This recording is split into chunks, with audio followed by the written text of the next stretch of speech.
Reading out now from the DWRG, the close of Robert Fuller's rather long but positive review for Time Flight, published on 9 for the 2nd, 13. The dramatic flow and pacing of this story are two of its most appealing features. From the very start, with the TARDIS in a spot, the emergency landing right in the middle of the airport, is marvellous.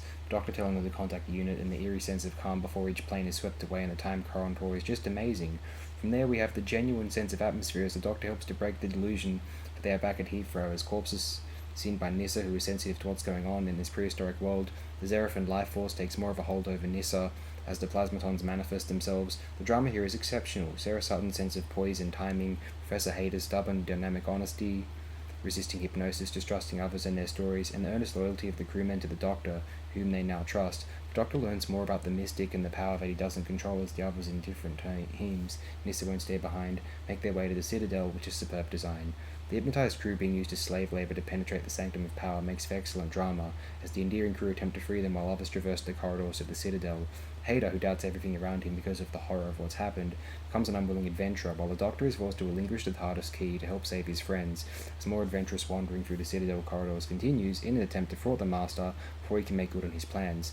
Hayter's reincarnation after being consumed by the Xeraphin life force, whereupon he aids Stapley and Scobie by piloting the TARDIS, is wonderful. The Doctor, with the help of the superlative wit and genuine emotion from Stapley and the others, is able to beat the Master to the Sanctum, where we see the Xeraphin life force at war with itself, as good and evil consciousness clashes with the fate of the Xeraphin life force and our beloved characters hanging in the balance.